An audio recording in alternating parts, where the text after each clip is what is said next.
All right. Hello, hello. This is Tyler James with Comics Launch, and I'm excited to have a roundtable discussion today about the awesome new project that is live right now on Kickstarter. You may have had a chance to check it out. It's called Nightmare Theater, and I'm actually going to be joined by a massive roundtable of awesome creators who have participated in this project. Now, if you haven't had a chance to check out Nightmare Theater, the link should be in the comments to this video.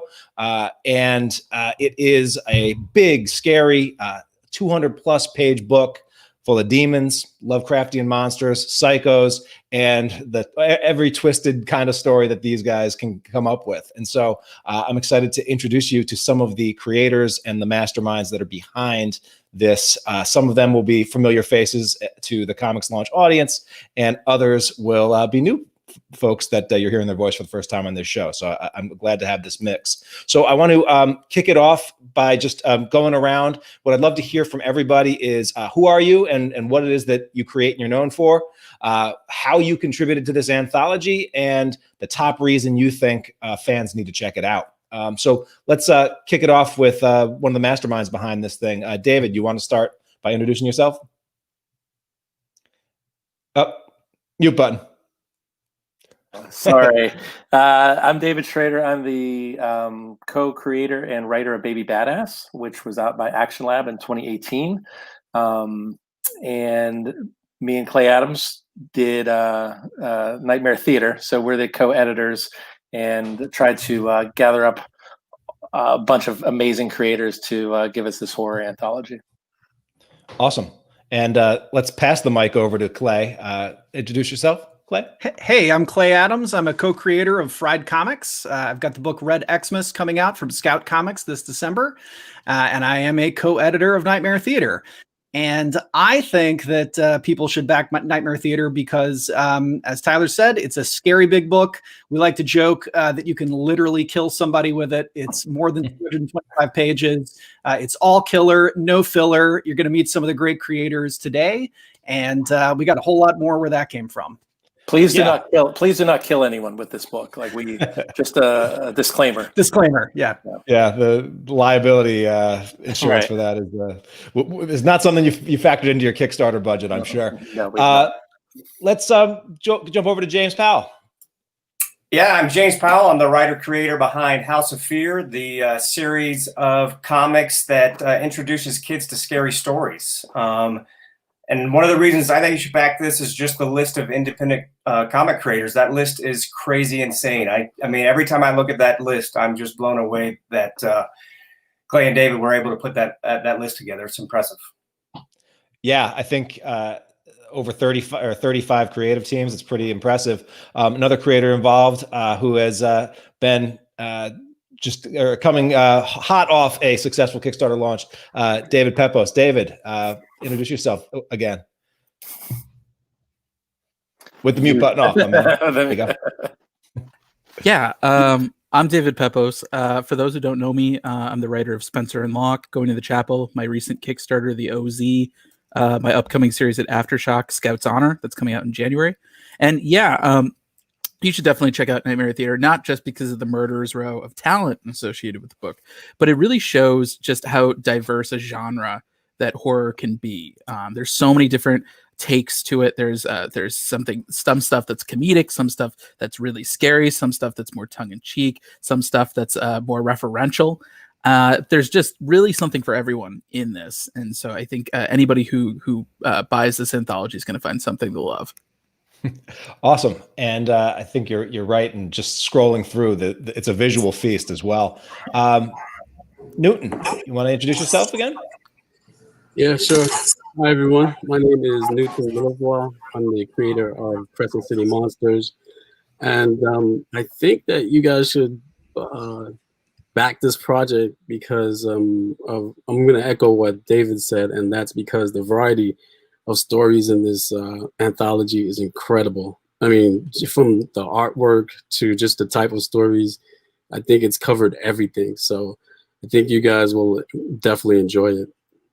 And you partnered up again with your Crescent City Monsters longtime collaborator on this one. Is that right? Yeah, so my partner in crime, Giancarlo Bernal, he's the artist and I'm the writer.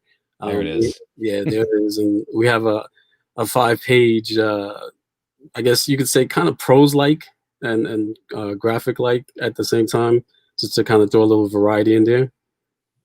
Awesome. Yeah, it looks absolutely stunning. Let's jump over to Jessica. Please introduce yourself. Hi, I'm Jessica Mason. I'm probably best known for Plastic Girl, which is a kind of an eerie sci-fi story set in a climate apocalypse. But I did the Pistol comic, the comic Pistol, which is a supernatural vigilante story set in the world of sex trafficking, which is also very horrific. But Mark and I, my artist partner, we're really excited to be part of this anthology. I'm a huge fan of horror. I started in horror screenwriting, so was very excited to see everyone involved. The art is amazing. The stories are amazing. Just as a fan, I get excited about this anthology. It's just exciting. So, and my story is kind of more of a making a deal with the devil kind of thing and what happens in that scenario, the keeper. So yeah, I think everyone should back this. I can't wait to have the book in my hands and to murder someone with it for sure. I mean, I usually use this book to murder people, but I will make an exception. Yeah. Now you have a new murder book, so it's important. Nice. And rounding out the round table, Terry, please introduce yourself. Hey, how you doing, guys? I'm Terry Mayo. I guess I'm the writer of the Wicked Righteous, Disposable Legends, and then a D&D inspired series called Locks that's coming out. The story I'm writing in the anthology, I was excited to join the anthology just because I was always a big fan of like the Tales from the Crypts books and the books you would like sneak under the covers and read at night. And I feel like this book is about 200 plus pages of that, and I can't wait to read it and share it. Well, thank you. And thanks for sharing some of your experience about it with the Comics Launch listenership. I do want to say that I have a bunch of questions that I have for all of you. And so I'm looking forward to asking them. But I do also want to open it up to anyone that's watching us on any of our streaming platforms or who are tuning in live. Please feel free to post your questions, leave your comments. Eric Knockins said, "You had me at Horror Comic Anthology, time to back this project." And that's what we love to see, Eric. So definitely check that out. All right, what I want to start, and I guess I'll go over to Dave just to start with this, is I'd love to hear your thoughts on what it is that makes a good anthology, and the converse, what might make a bad anthology or something you wouldn't want to see in an anthology, and why is this one of those good ones that people should spend their money and time with? I think it clearly starts with the creators. Clay and I both had met, many writers and artists over the years, the last couple of years especially, that just do quality work. And not everyone had horror stories to their name, but they were great writers and creators and artists. And so if they loved horror, we wanted to give them the chance to do it. So there's some people in here like Dave DeWanch and Sean Gaborin who are big time horror creators, and they have that background. But there's others that don't, but they're great writers and they had a story. And David Pepose, I think, is an example of that. Like, he's like, I don't know if I have a horror story, but he thought about it for a while and he came up with one, and it's fantastic and it's kind of unique and different. So I think you start with just really good creators. You're welcome. You just start with really great creators, and we asked pretty much, everyone that we really like their work and we like them as people. And if you get good people involved, you're going to get a good book. Now, the second part of that would be, we didn't just want to slap together a book of here's a bunch of horror stories. So we tried to come up with the framework. And because Clay and I both have a background in film and we love horror films. In fact, the first thing we ever met on was a film called Bloodline that I co-directed and co-wrote with Keith Caloris, and Clay was the lead. And we named the company Bloodline Comics just as a little nod to that. But we wanted to do the framework like it's a film festival at a haunted theater. And we have a horror host, Shelley Post Stoker, who's like a Frankenstein Victorian type of monstrous, and 2 other terrifying tropes. And so the framework really held everything together. I think we were able to section the book like a film festival with different different nights or different subgenres of horror being presented in kind of like a tight framework. And I think that works as a book overall. And that's my long, short answer. Yeah, I absolutely love it when anthologies have some sort of framing device to sort of smooth the transition from one story to the next, because it can be jarring when you go from and just rolling through. There's a lot of different art styles, a lot of different tones and moods, but having that, it's almost like a DJ, transitioning the RPMs or whatever. From one story to the next, which is really good. And I think Clay had mentioned something like Tales from the Crypt. Like a lot of times you don't remember the stories, but you remember the crypt keeper who is like keeping it all together. Yeah, and so Clay, I'm curious. This is correct me if I'm wrong, but this is the first sort of anthology piece that you've really taken a role in sort of editing and really shepherding. What was it that made you want to do that? And also, what are some of the things that you were trying to, avoid, or things that you were trying to really land and make sure that was included in this?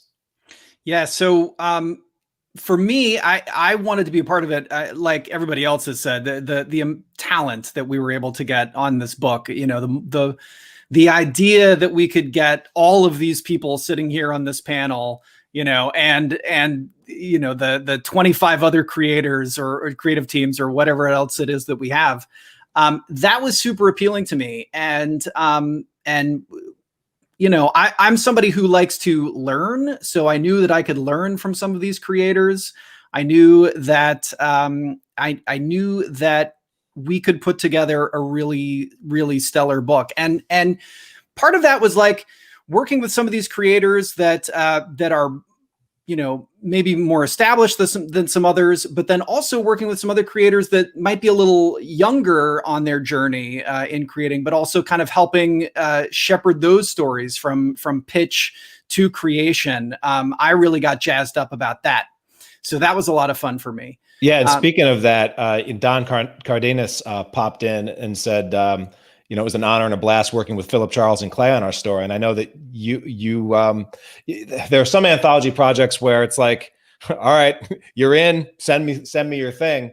It sounds like there were some stories where you really did take an active editorial role to help, the creative teams do their best work. And that was one of those stories, right, that you really had a hand in not just, rubber stamping, but actually, doing the work on, right? Yeah, we really developed that, and Phil was a guy that I knew that I wanted to bring on, because he is a young writer, but he's putting together a great portfolio, and that guy will market like crazy. I knew he would help spread the word. I knew he had an audience with the I Love Horror Comics Facebook group. I knew he loved horror comics because he runs the I Love Horror Comics Facebook group. So I knew he'd be great, and he came in. He had like 7 different pitches. I mean, he came in with so many pitches, and we eliminated some. We had one that I kind of liked, but we felt like for now what was going on in the world maybe a little too much. So we really kind of honed in on this, and I came back to him and I said, look, if you can give us this pitch and do it in the style of a 1950s creature feature in Technicolor, then we would love that. And he refined the pitch. We worked on, I think, several drafts. The script went through several drafts as we developed it. And then it was time to find an artist. And I had actually lettered a story that Phil had done with Don. And I thought Don's work was great. And so I was like, why not, why reinvent the wheel? Let's get the band back together and work on this together. And Don knocked it out of the park. His colors are incredible. And that story, Dinner with Blobby, I'm really excited about, because it definitely captures that 1950s creature feature vibe. And I do want to say, I think that is a strength of the anthology, that we do sort of hit all these different subgenres. Like Pepose was saying, there's something for everybody. And I think that I think that's a real strength, because with horror films, there are all those subgenres, like a like a Stanley Kubrick type thing, or an Edgar Allan Poe or a James Whale type, Universal Frankenstein movie, or Hammer horror. We could really go in all these different directions, and we have a real cross section, no overlap. Which is fantastic. Like, if you like vampires, we got a vampire story, but we only got one. You're not going to get like 10. We really do have something for everybody that hits all of these subgenres. Yeah, it definitely looks like that, and it is nice to see like bands getting back together. I see James. I know you've worked with Jethro Morales on a lot of your House of Fear stuff. And I guess, to some extent, House of Fear being sort of an anthology series of sort of standalone horror comics for kids is one thing. But I know there are some creators there that bristle a little bit about sort of the shorter format, getting in, getting out, telling a short that's going to work and sort of be a solo, but within a larger structure. What's your approach as a writer for telling, a short story in an anthology, but still trying to make it, be something that's, worthwhile and valuable? What's your approach, and do you have any sort of tips for how you go about that? It's kind of funny because to some degree, I modeled House of Fear on Tales from the Crypt. So there's a host who introduces the stories, and they're the shorter stories. And as you said, that it's more of an anthology series. But unlike those EC comics, I try to stay away from a twist ending. I try to come up with a theme or two, a bad guy, a monster that's going to mirror in some way the action in the story. I think in today's modern world, although those twist endings are a lot of fun, I think you need to build it and provide a good story before you hit that. And I think for me, a lot of my stuff is for younger audiences. Like I said earlier, my goal is to get kids interested in scary stories. So you can't always knock them over the head with violence or gore. It's kind of more subtle. Although, to be honest, with my story, with the story here, it's not too terribly subtle at the end. That's one of the reasons I pitched it to Clay. Honestly, that's one of the reasons I'm super excited about being in this anthology is that there's different lengths of stories. I know that they're all short stories and they're all self-contained, but we get to see how different writers and artists have that take, to see how much story they can compact into 5 pages or 8 pages. And as a writer, that's actually kind of a fun challenge, is to say, I only have 8 pages. What kind of a story can I get? Do I start the action on, page 1? Can I slowly build to that reveal on the last page or not? That's kind of a fun little challenge, especially in the horror genre. And Isabella Gonzalez in the chat says horror is her favorite genre. So this is interesting to learn about. I think many of you, we've sort of said, have sort of established yourself doing horror.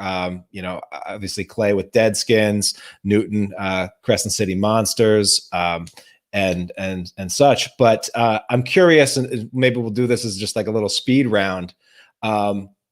Scary comic out there in the world that more comic fans need to read, or a scary comic, horror comic that you think more comic fans need to read. I will say probably one of the scariest comics I've ever read was Echoes by Josh Fialkov and I think Ekadal.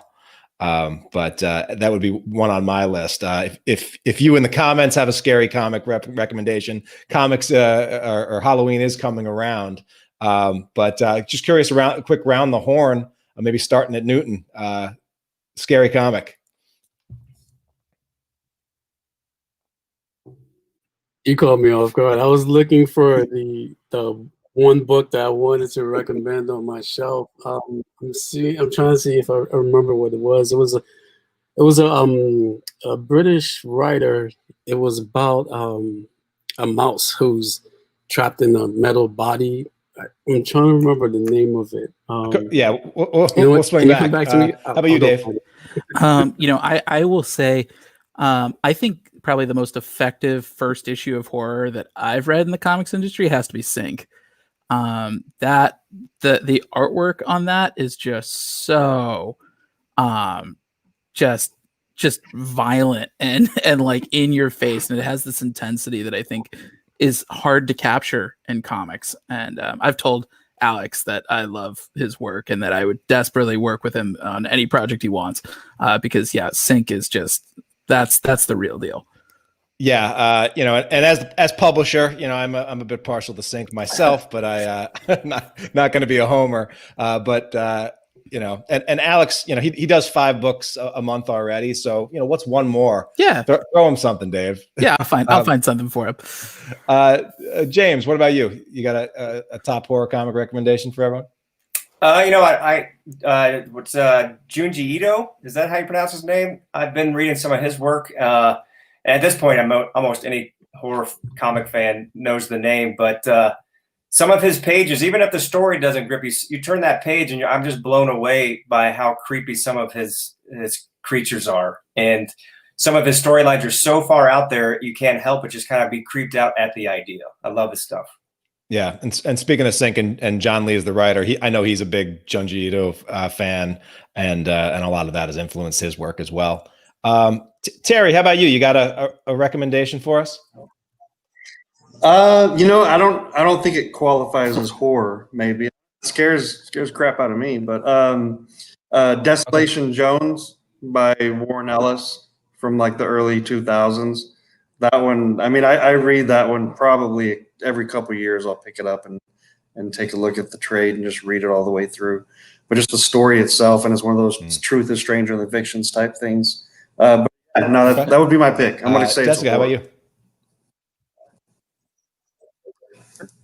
I really like for like all ages. I like Will o' the Wisp.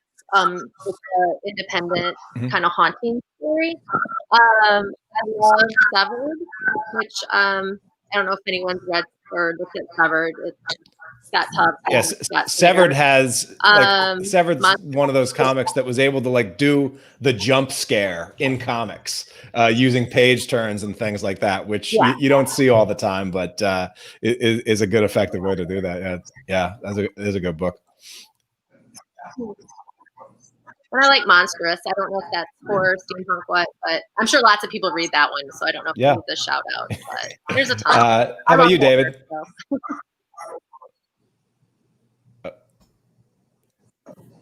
Unmute. Sorry, I was going to say Sync, of course, Tyler, but I was a fan of Infidel from a friend Pornsack when I first read that. And then I kind of enjoyed Hack Slash for just the kind of retro feel that it had. Yeah, and I believe they just launched a massive omnibus on Kickstarter. You can kill someone with that book too. So. Yeah. And Clay, you want to hit us up, and then we'll see if Newton's found that book.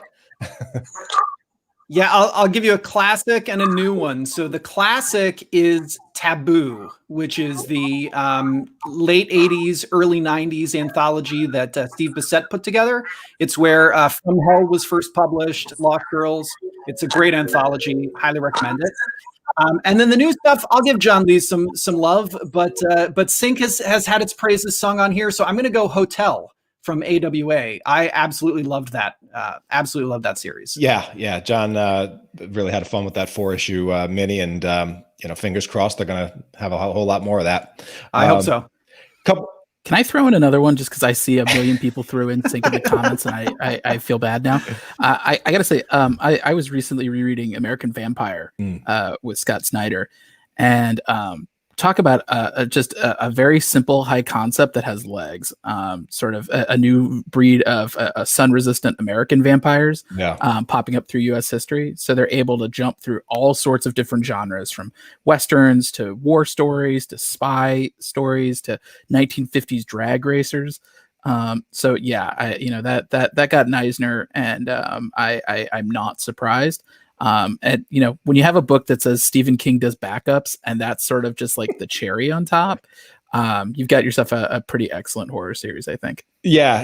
And anyone that says that looks at Scott Snyder and is like, how did he get here? It's like, well, when you can go toe to toe with Stephen King on your debut book, you're doing something right. Newton, how about you? Yeah, so I found it.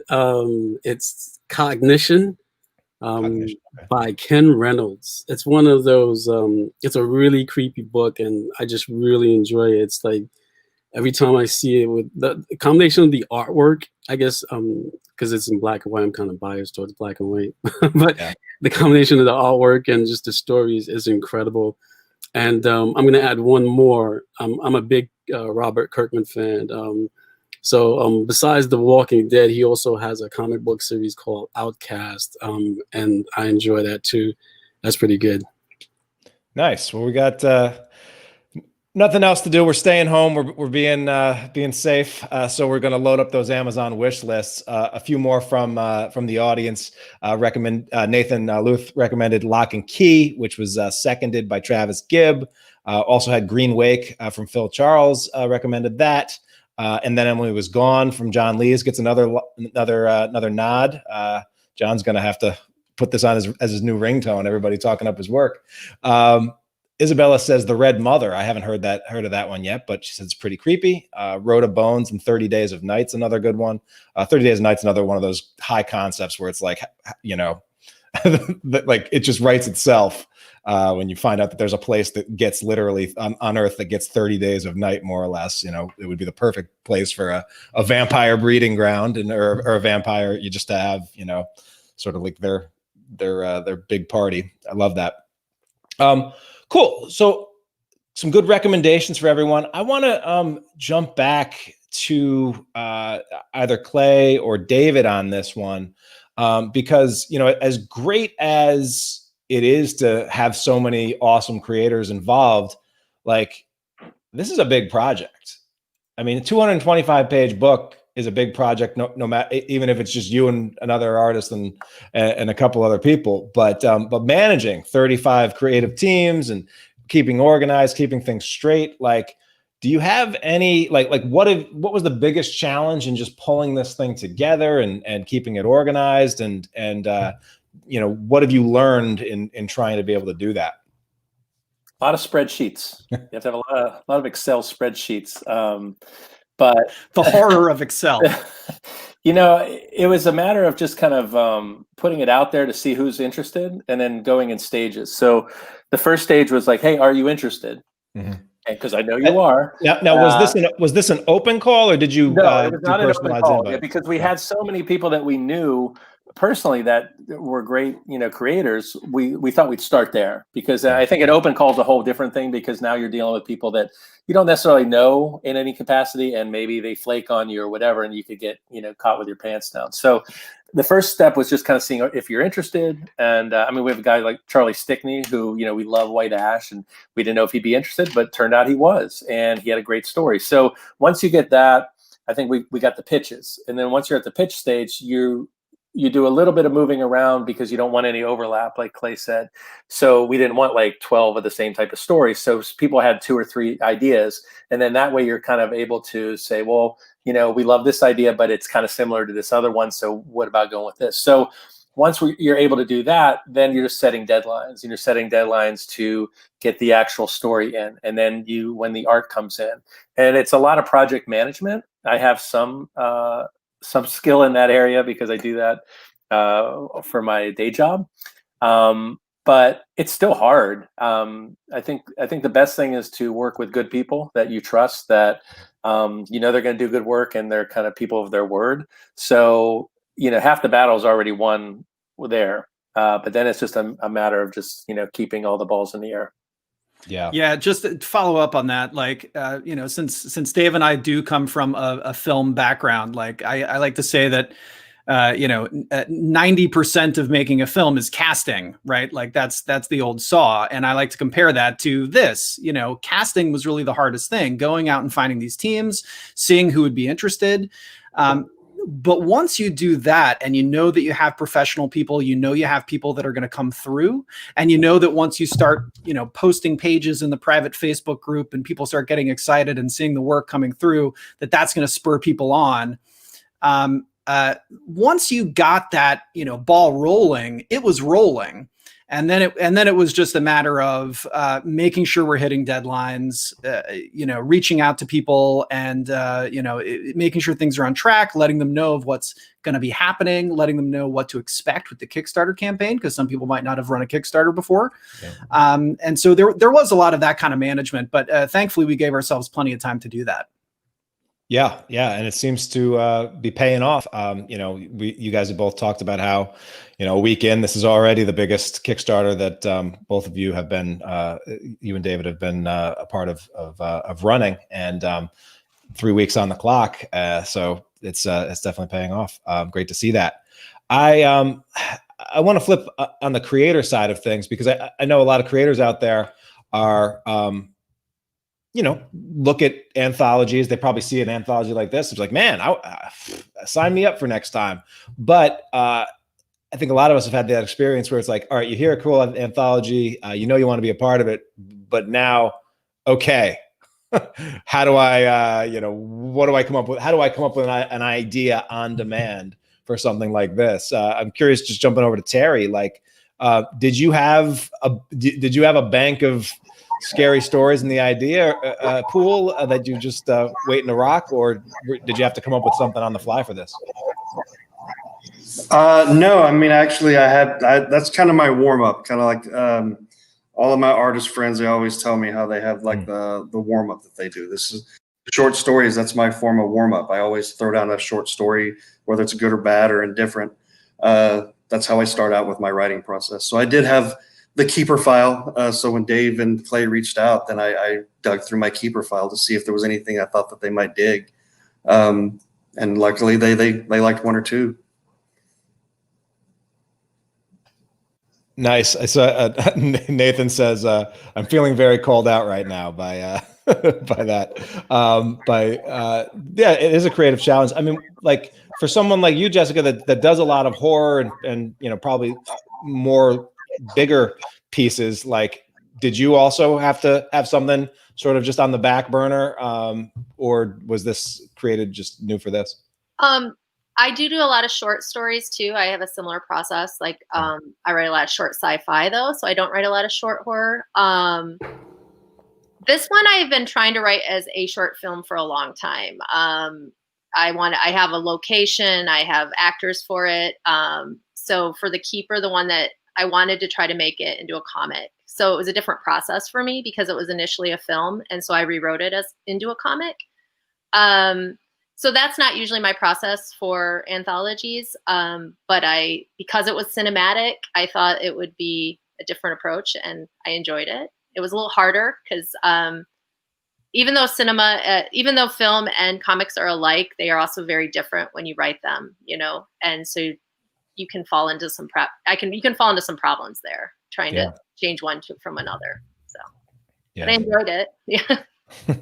And Newton, I'm curious, you're someone that's been sort of rocking pretty diligently the launch serialization strategy on Kickstarter, where you've been serializing your book, Crescent City Monsters. You've been putting, all your time, energy, effort into that. Was it a breath of fresh air to to scratch an itch and take a break from Crescent City and just do something short and quick versus what it takes to bring a big series out into the world?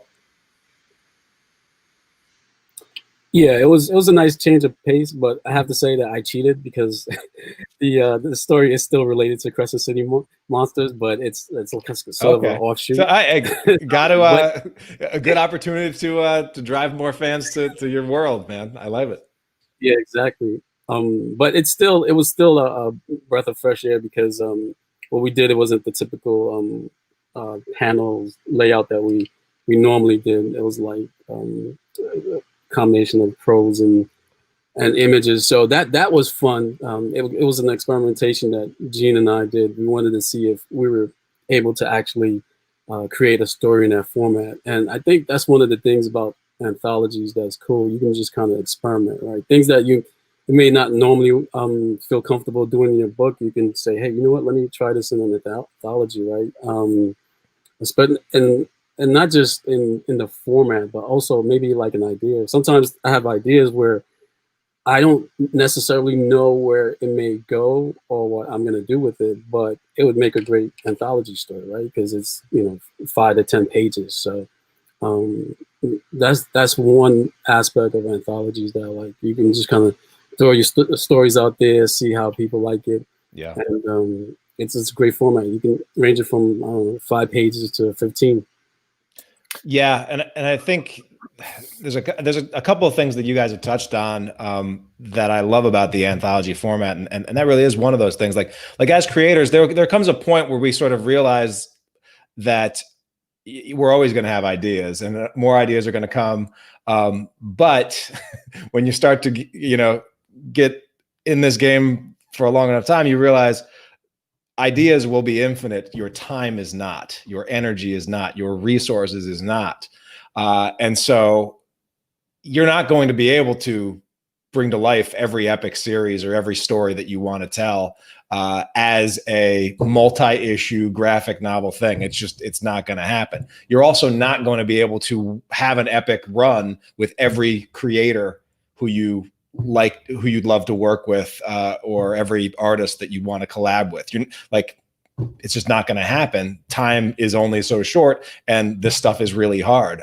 But doing these anthologies, telling a story in 5 pages, working with someone on a jam piece, over time, you do a couple of these every year, and you've gotten to, scratch a lot of itches and fulfill a lot of career dreams, even if it's not on something massive. So another thing that I just love about the format.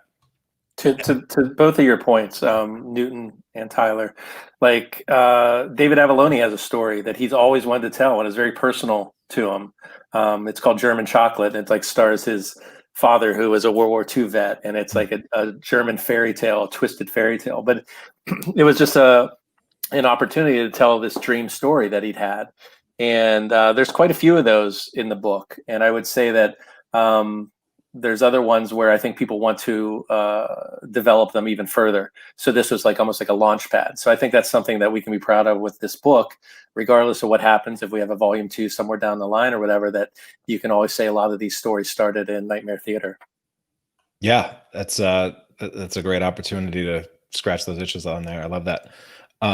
Other thoughts on the anthology format, or maybe something that you learned in doing this story, or trying out something new? Sort of an open jump ball there. Yeah, I'll jump in. For me, what I really enjoyed seeing is, again, just going back to the variety of things. Like I'm looking at the page right now, right, and we're seeing David Pepose's story, Die Die Danger Ronin, right, juxtaposed with Richard Fairgray's sort of tale of everyday terror called Colonels All the Way Down. I think just sort of realizing that that you can tell these variety of stories with different art styles. And really try to reach a whole lot of people with this stuff. David and I actually wrote, David Schrader and I actually wrote a story in here also called Nightmare with a K, that sort of does for dark rides what Friday the 13th did for campgrounds. And we paired with an artist called Ismail Canales, and he really captured like that. We were doing an 80s slasher, and he captured that sort of 80s vibe, with almost the George Perez type look. His characters really have that like curly haired, Wonder Woman type look. But for us, taking a story that we've been really excited about and been working on for a while, and it was actually a longer story that we boiled down to a short story, and sort of taking things out and really just paring it down to its essence so that we tell a complete story. And that's something that I was very adamant about from the beginning. Like, if we're going to do an anthology, I want to do complete stories. It's as Dave was saying, I think people have ideas that they want to take and do as other things or as longer projects. But I was also adamant that, like, that's great, but let's make it so that if you buy this book, you're going to get a bunch of complete stories, and it doesn't feel like a preview for something else. It can be a pilot, right? But let's have it be a complete experience. And so so for me, that was a fun challenge with our story, taking what was a longer story, but making it a self-contained complete piece. Yeah, and he's out. I think Clay just pulled a Costanza there. He does that sometimes. He's like, he just dropped the mic and he was gone. Yeah. In the fifth dimension. So again, I want to open it up to anyone that's in the chat, or watching this live on one of our many streaming platforms. If you have questions for the panel, anthologies, horror, what makes a comic scary, etc., would love to hear any questions that you might have or want to hear the panel answer. I do have another sort of speed round question. I thought would be fun. Do you have any big or irrational fears, things that you are like deathly afraid of? For me, it's sharks. Like, I am deathly afraid of sharks. I like would walk around a Blockbuster Video, catch a corner of Jaws out of my eye every single time, and have like a panic attack and have to look the other way. I have whatever that is, kind of thing where like I force myself to watch every shark movie. Like, I sat in the first row of Deep Blue Sea to try to get over it, but still, Shark Week, forget about it. Pops up on my Chrome browsers or whatever, and I want no part of it. But curious about you, about all of you. James, how about you? It's funny. I have a few, but the funniest one maybe is I'm terrified of moths. They're just, I don't know, there's something about them. You open the screen door and a couple of moths fly at your face. I just get freaked out. I don't know why. And so it's to the point now, like if I see them outside, I don't even go bother. I'll go out front instead of out in the Nice. back. How about you, David? Dave Pepose? For me, my big irrational fear is zombies, especially the fast-moving ones. 28 Days Later is kind of the horror movie that freaks me out the most. That's why I did a zombie story in the anthology. Yeah, the idea of it's like a little bit of the uncanny valley and a little bit of like virulent pandemic horror all converging with like mindless rage and cannibalism. So you either get torn apart and eaten, or you get like infected and become one of them. It's just, those are my. It's funny, watching The Walking Dead or reading the book or a lot of the zombie movies. Like, I always thought it was like, I don't know, a little far fetched how fast the worlds fell after this pandemic. Nope. Yeah. Nope. This thing kills 1%, like 1 or 2% of the population, and we're not willing to, do the basic bare necessities. Like, we'd be done. Yeah. Society would crumble like that. So it's going to be, it will be interesting to see what like the next generation of horror looks like after going through this experience. How about you, Newton? So I'm afraid of heights, but that's not irrational, right? The other one thing I'm afraid of is, I'm not claustrophobic, but I don't like being trapped in like one place and you just can't leave. Like I have a fear of that. Like, when I'm playing video games and I'm trapped in a room or in a house and the enemies are shooting at you, I'm like, no. My homie, guns are blazing. I'm jumping out the window. So I just don't like being trapped anywhere. That's my fear. Gotta have two exits. Yeah, exactly. Terry, what about you? Anything that I think this is a valid fear, honestly. I grew up on a farm, and I had a lot of sisters. We'd play hide and seek.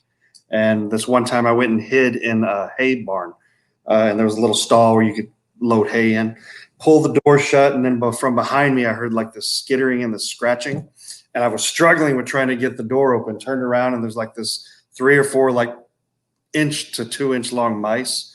And since then, mice, I can't look at mice. I can't see mice. Petco, I walk right by the mice. So mice, any kind of mice. I'm terrified of them. Oh man, that's fun. Jessica, what about you? Well, I'll second moths. I don't like moths either, and I love bugs, so it's weird. But dolls, I'm actually believe dolls can be possessed. I try not to believe that, but I realized I had not outgrown it because I stayed at my aunt's house right before the pandemic, and she had all these old dolls in there for her grandchildren, and I said, I cannot sleep in this room. I can't. I will not make it through the night. So I had to go to a different room. But yeah, so I'm afraid. Well, that Annabelle's a true story, right? Pretty sure that's absolutely true. And and now, right, there's the haunting of Bly Manor, and there's that little doll, and I'm just like, no. It's that itself. I'm not that scared of that show, but that doll, I'm scared of. So, yeah. Nice. Dave Schrader. On a micro level, I would say maybe spiders. Even though, like, when I find one in the house, I do try to capture it and release it outside. I don't squish it, but they kind of creep me out. And on a macro level, like cults and people that follow cults. And I think these days more than ever, it is terrifying to see the horror of the collective. Yeah, and I think we got a lot of examples of some pretty horrifying groupthink. Fairly horrifying. Over the past couple of years. Good thing we got Clay Adams back. Clay, good to have you back here. We did a quick round the horn of things that we are most afraid of. You got one to add? An irrational fear of yours, or perfectly rational as most of us? I have an irrational fear of being on a live stream and then my internet cuts out. It's I don't know why I'm afraid of it. It could never happen, but it it might. I have a fear of. I'm going to go with the dolls. Actually, I'm going to second Jessica, because when I was a kid, I had a babysitter that entertained me by telling me this story about a doll that came to life and sucked the blood of its owner. And when my parents came home, I was like, you are getting rid of all of my stuffed animals right now, and you are never buying me another one. And to this day, I'm a little creeped out by stuffed animals. Yeah. And as someone that will off the cuff sort of freestyle a story to my little boy every night, I've learned that there's some things you gotta be a little careful what you say, because he'll be talking about it as like the truth for weeks to come. And then my wife will get mad at me for well, you're telling him T-Rexes are under his bed, like scar him for life. That's right. Well, question came in from the audience. Eric Knockin asked, how have you seen horror comic writing evolve to appeal to changing tastes, habits, attention span, and competing media formats? That's sort of a big juicy discussion. But anyone have anything that they've sort of seen or noticed in the world of horror comics, and changing trends there that they're seeing, or things that are interesting to you?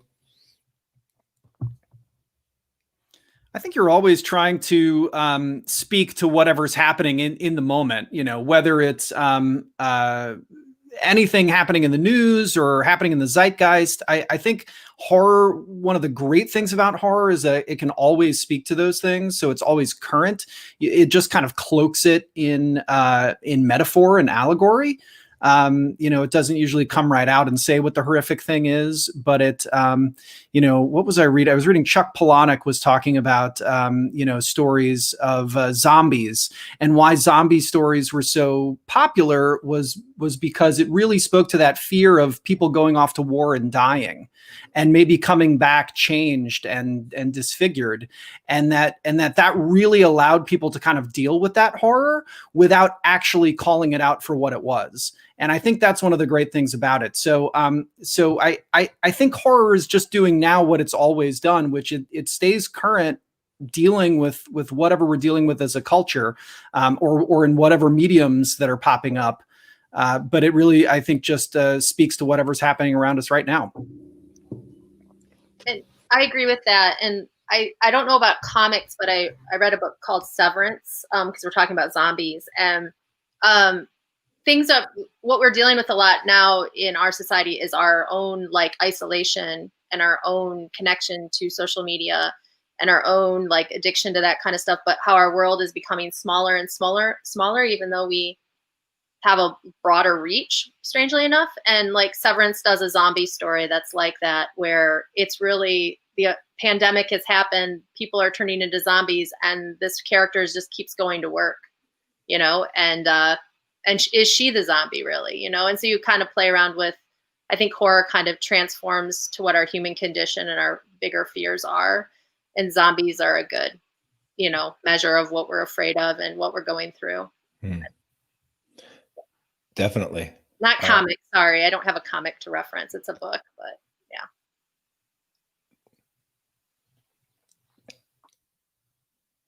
You know, the only thing that I would say as far as how's horror evolved a bit, you know, I think we're all a little bit more genre savvy. And so there's a lot of deconstruction going on and a lot of remixing going on. And I think you could make the same argument for all genres, but I think horror especially, because horror, I think, is so often rooted in the high concept. You know, you've got the monster, or you've got the slasher, or you've got the killer. And so, yeah, I feel like now we're sort of, it reminds me a little bit of that era of like Marvel comics, where you have like the Roy Thomases of the world, where it's the fans now are sort of becoming the writers. And so, yeah, I think we're seeing a lot of people saying like, oh, okay, I grew up with, 28 Days Later, for example, and what's going to be the spin that we take on that? And so I think comics have always been kind of forward thinking as far as the genre considerations go. Yeah. And so I think especially in comics, you know, it's not enough to just say, we're going to do another story about Van Helsing, for example. It's what's the twist on Van Helsing going to be? Yeah. And so I think comics, we're kind of the R&D for the rest of the entertainment industry in that regard. Yeah. One of the things that I think, in comics and, broader genre have discovered is that, and the good writers discovered is that like the horror elements are great for the world building and scary for the visual pop. But, for me, like reading The Walking Dead over time, you came for the zombies, and the zombies were the thing to be terrified. And by like a few books in, the zombies were the least scary, most manageable aspect of that world. It was humans that you had to be scared of, and that were doing the truly horrific things. And also I thought, the pilot for Lovecraft Country, which is another example of basically, playing with genres, but telling them from new perspectives. The scariest moment in there was this brilliant low speed chase where the family needed to get out of town by sundown, but couldn't go past the speed limit lest they be pulled over by racist police and strung up for being there after time. So it's a slow speed chase that was like, you cut the tension with a knife, and it was almost like the Lovecraftian monsters showing up was like that was the tension relief in that book. And there's that line where he's like, "Monsters aren't real." Again, the cops screaming that like the most unironic thing ever said, right? Or ironic thing ever exactly. said. Yeah. And so I think it's fun, and I think in all genres we're seeing just really stuff very, very well done for this audience that can eat it up. Eric from the comments also asked the inclusion of cinematic in the title. Calls to mind horror anthology cinemas like Creepshow, or even long form shows like Masters of Horror. Any plans to develop these stories as movies or shows with a partner like Shudder, Netflix, Hulu, etc.? I'm taking the answer is let's get this Kickstarter fully funded into the. Actually, you are fully funded, but let's maximize the Kickstarter first and take on Hollywood next. But I'm curious. You, Dave, and Clay both do have a film and television background in certain areas. Thoughts on that? Yeah, one step at a time. But obviously, there was a nod to like Vampira and Elvira and Creep and Tales from the Crypt, like those type of thematic shows. That's what we wanted to do. But the character of like Shelley Poe Stoker, she's the the heart and brain of Mary Shelley and Edgar Allan Poe, and then the ashes of the lungs of Bram Stoker, and then the body of the infamous Can Killer. So we wanted to create like a character that kind of stands on her own, and then these other characters, the Welder and Eerie Aaron, are her like two minions. The fact that they have their own origin stories in the book is kind of a cool thing. That they have an intro, and there's these amazing interstitials that our artist Kyle Roberts, which you see the original cover, did. Like, he had a big hand in creating these characters and these terrifying tropes. So that actually would be great. It would be something that I think has kind of been missing from the scene for a while. And just to do kind of like a new twist on it with a little bit of a throwback element is a fun thing to do in the horror field. Right. So we'll see. Awesome. Well, we're sort of coming up to the top of the hour, so I want to bring this thing to a close. Kickstarter campaigns, they are sometimes, some days they feel like a sprint, but especially when you're running them for 30 days or so, they tend to feel a little bit more like a marathon. Clay or anyone want to speak to any of the things that you're hoping or planning on doing to keep the momentum going throughout this month on Kickstarter, and this is also a good opportunity to give one final pitch to who this book really needs to go, or what homes this book needs to find its way into.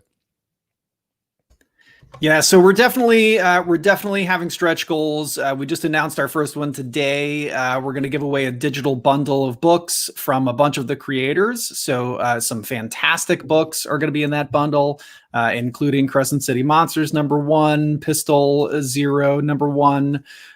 We got a House of Fear story, Deadskins, Electric Youth. Actually, that bundle itself is going to be worth the cost of the digital tier. So everybody's pledge is going to get them a whole lot more when we reach 15,666. So that's our first. So basically, it's stretch goal. Pledge is free. After that, basically, once that's how it works out. Exactly. And so, and then we have some other great stretch goals coming up that we haven't quite announced yet. We just added another creator to our mix, Pat Shand. So Pat's going to start spreading the word and getting his fans out there. And then let's see, what other exciting things do we have going on, Dave? I think you covered it, but we have. There's so many, Clay. I can't put them all into words right now. So why don't we hear from some of the other creators? There's the obvious stretch goals. I think we're gonna have like a cool 8x10 of Shelley Poe Stoker. We're gonna have maybe some stickers and some prints that we're looking to do. But the thing that I want to stress is it is always about the book. Like I think besides the covers that we have these awesome covers that Sora Sung did this amazing cover called Box Office Death. And Leah Goldberg did an oil painting that it already sold, but it was like an original oil painting for one of the covers. And Orlando Aracena did this amazing Mexifunk vector art cover that looks like a classic Frankenstein type movie poster. So there's some really cool things on there, but really the thrust of it is the book. We just wanted the book itself to be this amazing thing that is available in hardcover and also the soft cover, but you're going to want the book. So that's what we wanted to keep the focus on. And you can get that Mexifunk cover as a poster. We're selling it as an 11x17 poster that you can get in addition to the hardcover. Yeah, that's it. Nice. Yeah, that's gorgeous. We will, as you know, we have a project that's rocking and rolling on Kickstarter as well for Wailing Blades, Comics Tribe project. And so we'll be giving your project a big featured shout out to our 300 plus backers at some point in the near future as well. And maybe we'll share a link to this stream as well. So hopefully send a few more awesome fans of comics and over your way. Thank you. We'll return the favor. Sounds great. Well, on behalf of everybody in the chat and everyone that's listening to this and will listen to this on the Comics Launch podcast, I want to thank all of you for one, continuing to make great work in the world of comics, and then also being a part of this great conversation. So again, David Schrader, Clay Adams, David Pepose, James Powell, Jessica Maison Judd, Newton Lilavois, and Terry Mayo. Thank you so much for spending time and sharing your voices on Comics Launch today. Thank you. Thank you for having Thank us. Thanks, Tyler. All right. Thanks, creators. And thank you for watching. Thanks, everybody.